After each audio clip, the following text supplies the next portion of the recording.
Alright, welcome back to another action figure review. This time we're going to be going over some Marvel Legends characters. Both of these guys are from the Marvel Legends series, and I thought it was super cool. I was able to pick them up both at Walmart while they were on rollback. They were on a sale there.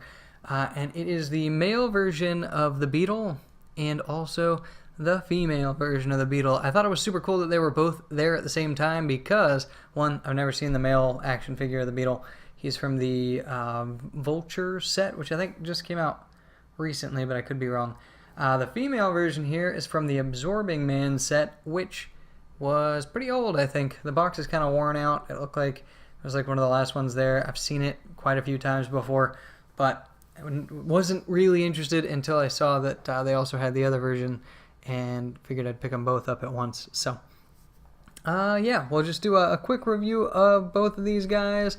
So anybody who's familiar with the Legends series knows that whenever the series first came out, they were in like a hard plastic bubble, like the whole thing was plastic with a cardboard stock on the back that had statistics for the characters and everything. That was the Marvel Legends that I was used to.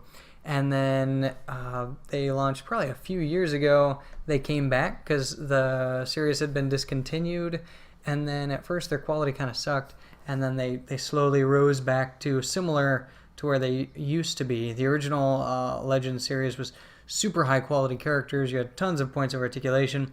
Now it's above average for their price point. Average figure is about 20 bucks. I got these for about 15 each. First, let's go over the packaging. They have a cardboard package with a window in the front to look at them. Each of them comes with an accessory that is part of their Build-A-Figure program. So this Beetle figure comes with a piece of the Vulture. It is his flight gear for his wings. And then this character comes with the leg of Absorbing Man. Looks like the right leg of Absorbing Man.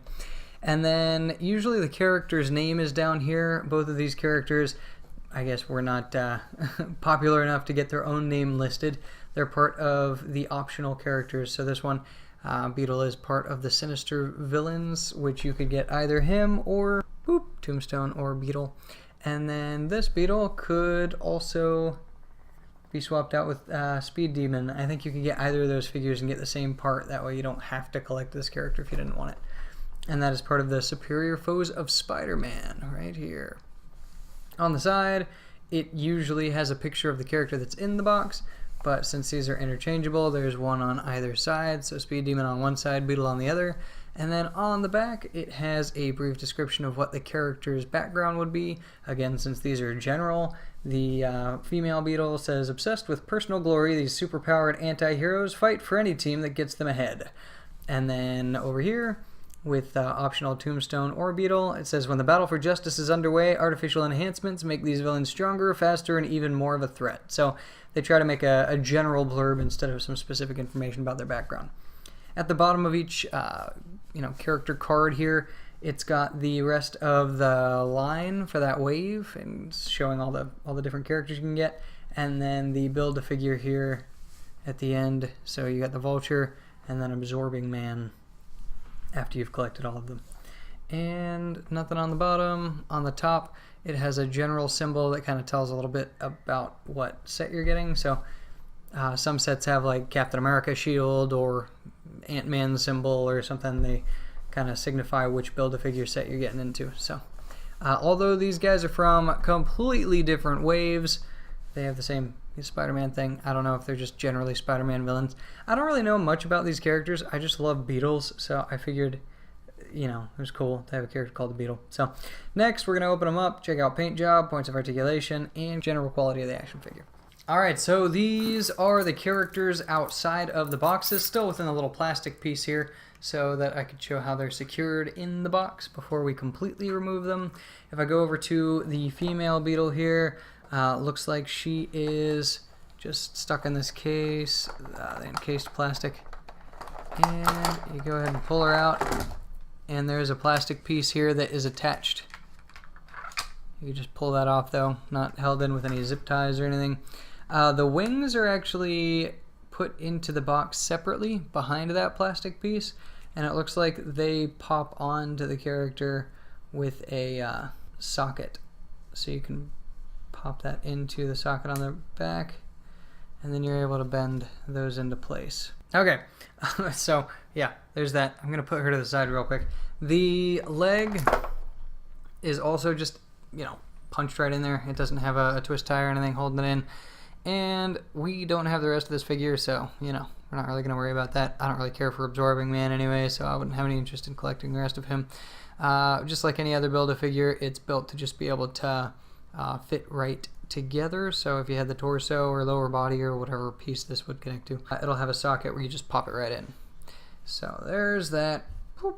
And then we come to the male Beetle, and he looks a little bit more secured, but it looks like he comes with two separate plastic pieces. So you have this part where the primary part of the figure is just firmly placed inside of this mold.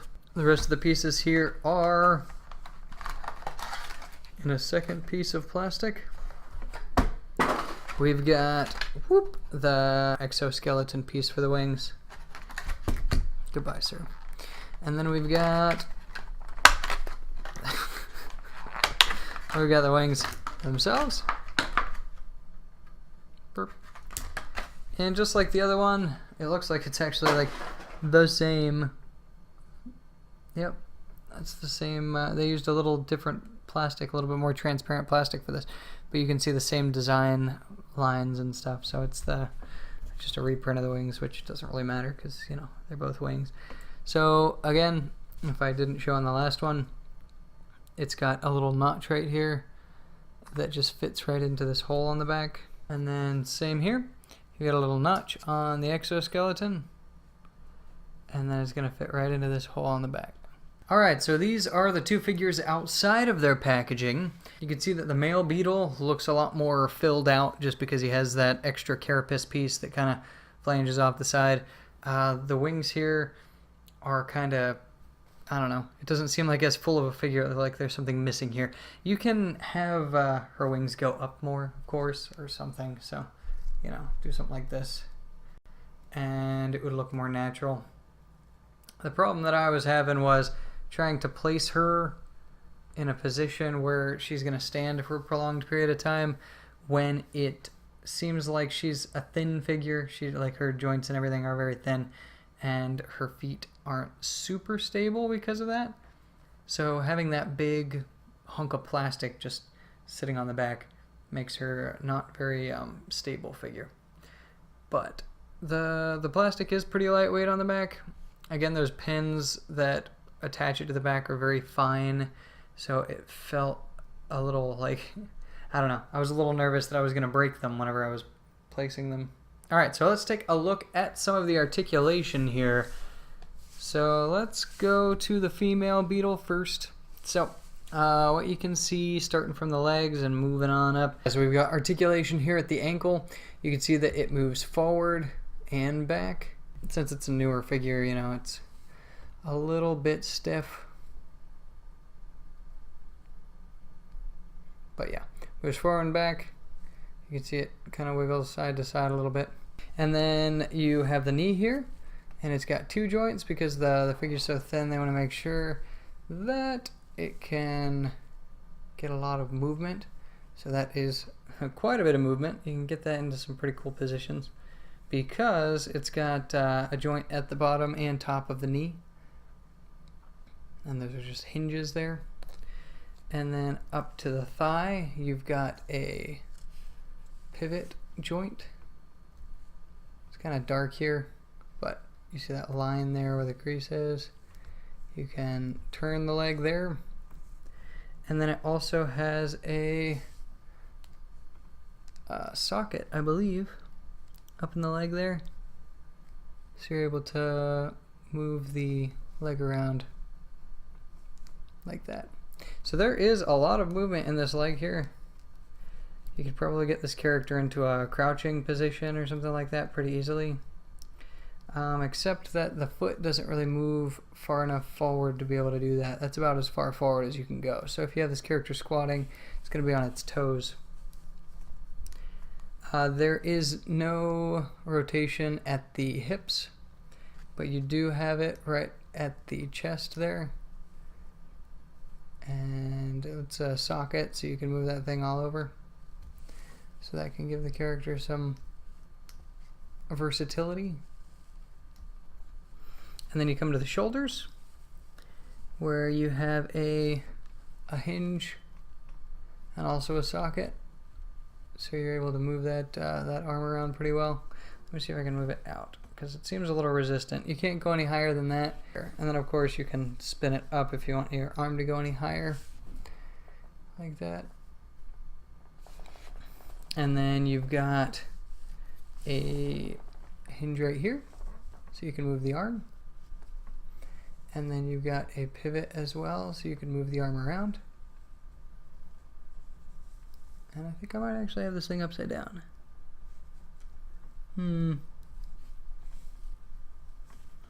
There we go. Okay, yeah, it seemed like I wasn't getting a lot of movement out of that, so it was backwards. Yeah, so you can move this to about a 90 degree exactly, because of that hinge, and then you can rotate it as well. The hand is fixed in this position. A lot of the time whenever you have something like that, you know, the action figure will have more than one hand. You can, you know, pop it out, replace it with a fist or something, but this is just how this figure is. And it has a rotation here, so a pivot joint, but it also has a hinge there as well. So you're able to move the hand up and around. So it's got a lot of movement options. Of course, the other arm is the same way, but this hand is in a little different position. It's more, you know, closed. Not really closed. Fingers are still out, but it's in a different position, if you can see that. And then, of course, the head is on a ball joint. Actually, no, it's not. It looks like it also has a pivot joint and a hinge, so you can bend it forward and back. You can't really bend it from side to side, a little bit. And then on the wings, which we put into these sockets, you can move the wings up and down. You could also move them forward and backwards, so you could do something like this if you want. And then the wings, the way that they're attached right here, is on a pivot as well, like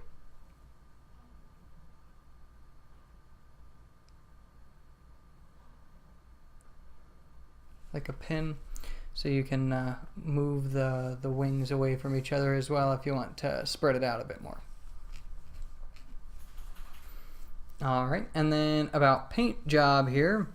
A lot of this character is just this green plastic of the body. It's like a... Let me back up a bit.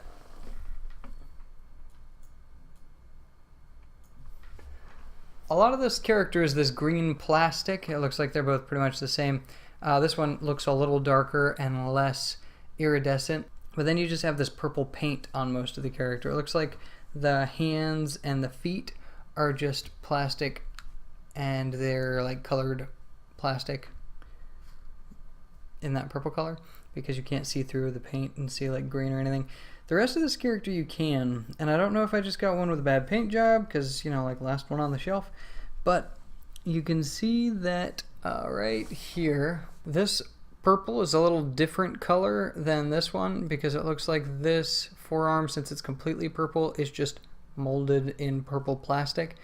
This, of course, is purple paint over the green plastic, and you can definitely tell a difference. You can see flaking of the paint, especially on the mold line there, so you can see green there, and then you can just generally see through it in spots. It's very blotchy. Like right there, you can see where that, it looks like the paint kind of like mushed up on itself. You can see green through that as well. So that's not great, but it could just be this figure, because generally Marvel Legends paint job is pretty good. So I might have just gotten, you know, last one on the shelf, not that great. As far as everything else on the figure, you've got the chest and the torso and everything that is, actually the torso here as well, because it's a separate piece. It's just purple plastic, because you can tell that there's no green shining through or anything. The chest doesn't look super well painted. There is some, this could be an awkward part here, you can see some some spillover of the purple from the chest piece there onto the green. And then you can also see through the purple, you can see the green all the way up the straps and everything. And then the other arm looks a little better painted, but again, you can see green through it. The legs, it looks like the bottom part here and the knee are just molded in purple, but right here you've got the green plastic that's painted purple, but it looks good. On this leg, other than, you know, this stamp here, that's unusual. Like, that stands out like a sore thumb. Not really sure why I didn't put that on the bottom of a foot or something. Like, you've got some wording on the bottom of these feet, but I don't know what the heck they were doing here with this crap, but whatever. The paint job on the legs looks pretty solid. You can't really see the flaking through or anything. Can't really see the green. The lines are very solid, although I would like to have seen it maybe be molded to where there's like an abrasion at where the socks end, or the leg pieces end, because right now it's, you know, you could just tell it's just a bare leg painted and it seems kind of cheap. So moving on to the face, you've got green plastic and then you've got these eye pieces, and you can see that the purple kind of fades out here. There's not like a crisp end line at the top, and then you can see that it kind of spills over onto the plastic on the back. The only other thing that's painted on the face are these eyes, and the eyes look pretty good. Looks like they stick the yellow to the mold lines, showing where the eyes should be. You could also see right here that it should be painted. That green part of the eyepiece should be painted, but isn't, so they just like missed a piece. Of course, this is just molded plastic, but yeah, pretty cool. Alright, so that is that character. I would probably, on a scale of 1 to 10, I would probably put her at like a 6. A 6 of 10, as far as quality of paint job.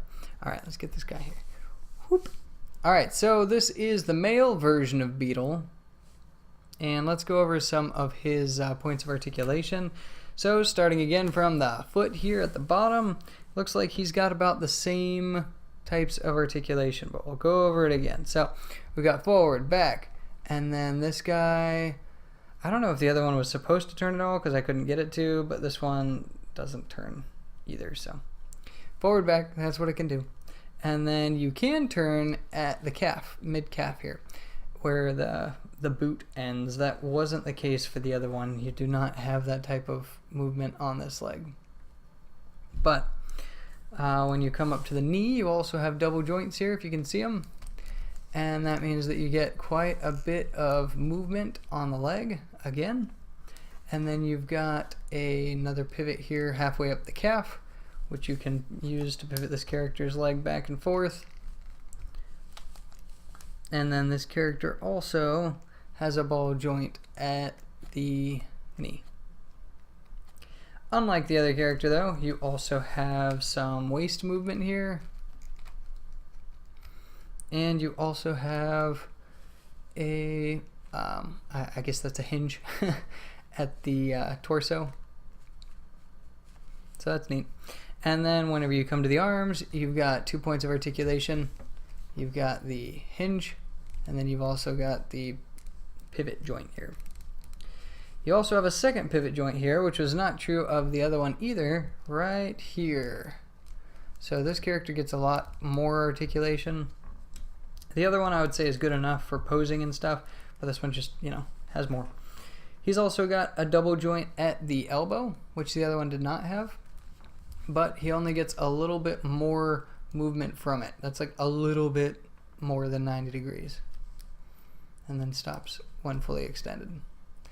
And his fist is able to be rotated and also move in and out because of a pin joint and a hinge. Of course, his other arm is the same, and then his head is, again, it's not a ball joint, it is a hinge and also a pin joint for pivoting. We move to his back. We've got 4 movable pieces instead of just the wings. The wings attach the same way. You actually have to press those in. Again, these are very fine joints. I felt like they were going to break whenever I had to manually push them in. But you can move them up, down, back, forth, and then you can rotate them in and out like that. And these guys come back down, and I really like that. I think that looks really neat. As far as paint job, most of this character is not even painted. We've got plastic torso. We've got a separate plastic waist piece, which is molded in purple, and this area is molded in green. His legs are molded in green, mostly not painted until you get down here, and it looks like that is also molded purple. And so is the foot. So these are all actually just the plastic, and it looks like they even just molded this in like an iridescent plastic to get that cool shine. And you can see there's a little bit of like a black swirl in there to give it some nice look to it. I really like it. And then you come to the fists here. The fists are actually made in purple plastic. The only part that looks like it's painted is right here at the gloves, and you can see that that is a very crisp line there. There's no like fade out as it goes. It's just a very defined line where the glove starts, and that's painted, and you don't see any green through it or anything like that. So it looks really good. And then the mask, you got the green head back here, and then the mask is actually like this malleable plastic, and they must have made them as 2 separate pieces and then attached the mask to the plastic head background. And because of that, it looks like it was molded in this nice purple color, and then the eyes were just painted on. And these almond shaped eyes are really well painted. You don't see any overflow or anything onto the edges. Yeah, so I would definitely say that this character is a much better figure. His paint job is a lot better because it seemed like they actually did some planning whenever they were making him. The only thing that is actually painted are his eyes, and then also the gloves where they had to paint the forearm to make, you know, the gloves start in that purple color. The other characters got, the other characters got paint on the arms here, the chest, the face, and the thighs. I also am having a lot of trouble keeping this character standing. As you can see there, she's been falling a lot actually, and I think that's because she's got pretty stiff joints because she's new, but also that giant weight on the back, and her feet are so tiny. The male version just has larger feet, which you would expect because they normally make very petite feet on like thin figures like this, but it doesn't mesh great with the giant wings because like it just makes it really difficult to balance, and you don't want to go to your shelf and like fix those things all the time. If you could manage to get a position that works for her, then you know that's great. She'll be standing there on a shelf or something and you won't have to worry about it. But this character, I haven't had fall over. I didn't really have to work with it to get him to stand. You place him and he stands like he should. And the character is more full with this background area. Like, I just think he looks really good. His paint job is absolutely great. I would say because of the planning and because they had to apply very, very minimal paint, his aesthetic level would be like a 10 out of 10. Like a 9 out of 10 or at least. So he's definitely a real great figure. I'm really satisfied with him. This one not so much. And the first time I saw him, like this was the very first time that I've seen this guy. I had to get him just because I think he looks so cool. I've seen this character several times and just kind of passed her by. I didn't think that the character really looked that neat. Didn't really look very unique. And, you know, the paint job I've always seen in the box didn't really seem super fantastic, so it's just like whatever. But I thought it was really neat to be able to pick up both versions at the same time, considering they're completely different series. They just happened to be there at the same time, and I had not expected it, so super cool. So if you see these guys around, I would definitely recommend picking this guy up. If you are a collector or just a big fan, go ahead and pick this person up. I would say, as far as Marvel Legends are concerned, I would rate her on the lower end of what I've seen them produce. But you know, worth it if you want to pick her up at some point, I guess. So thank you for watching another action figure review. If you like what you see, go ahead and like and subscribe. I'm going to be trying to produce one of these probably once every 2 weeks or so. So probably two of these videos a month. So if you like this kind of thing, let me know, because the content that we put on this channel is not usually of this type. So this is just something that I enjoy doing, and figured, you know, put it out there, see if anybody else was interested. So thank you very much for watching, and I hope to see you in the next video. Goodbye.